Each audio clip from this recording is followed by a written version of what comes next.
Je me demande si le remords est un attrait du saboteur. Le remords est un état de conscience selon la culture et l'éducation. C'est le sentiment douloureux d'avoir mal agi. Ce n'est pas la même conscience pour tout le monde. Chacun a sa conscience et en fait ce qu'il veut. Certains ont des idées très larges sur ce qui est permis, même en sachant que c'est contre la morale ou la loi. D'autres s'approprient sans scrupule les biens d'autrui ou posent des actes calculés pour différentes raisons. Je rappelle que la loi du retour est valable pour tout le monde. Que l'on croit à cette loi ou qu'on la rejette, elle est active en permanence et pour tous. C'est bien la première chose que tu ne me mets pas sur le dos. Ça me soulage. Attention, je n'ai pas dit mon dernier mot. En suggérant à une personne de faire un mauvais coup, disons par vengeance, tu joues ton rôle, mais elle a toujours la conscience qui la rappelle à l'ordre. Suggérer des mauvais coups ou des intentions malveillantes envers quelqu'un, ça, c'est mon rôle.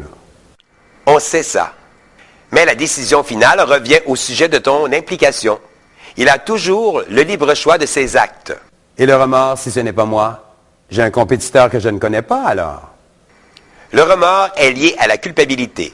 Tu fournis la culpabilité et non le remords. C'est l'esprit conscient qui accepte ou refuse ce sentiment. Tu représentes l'aspect négatif de l'esprit conscient, tout simplement.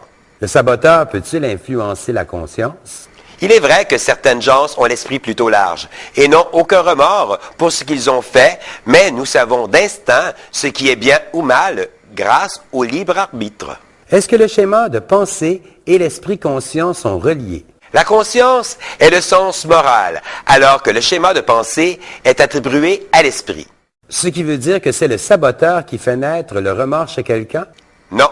Le remords est un état de conscience et la culpabilité est reliée à la pensée, donc à l'esprit conscient, ce qui revient au saboteur. Les remords sont dans la conscience. C'est une sorte de sentiment de reproche à soi-même.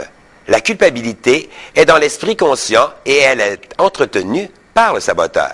Il est difficile d'en faire la différence. Tout à fait. Mais une chose est certaine, que ce soit la conscience qui reproche un acte posé ou le saboteur qui inflige la culpabilité, il en résulte un état de mal-être. La complexité du schéma de pensée est un large programme. Si vous avez du remords à propos d'une situation provoquée ou d'un acte posé, afin de retrouver la paix intérieure, écrivez-vous une lettre de pardon et demandez aussi pardon à votre victime dans votre lettre. C'est l'exercice du jour pour tous ceux qui vivent du remords. Ainsi, vous retrouverez la paix de l'âme. Tu es en train de me mêler? Qu'est-ce que c'est que l'âme? Tu n'en as pas encore parlé. L'âme est instinctive, tandis que l'esprit est rationnel. On relie l'âme à la conscience, alors que l'esprit est la pensée. Vivez en paix. Ciao.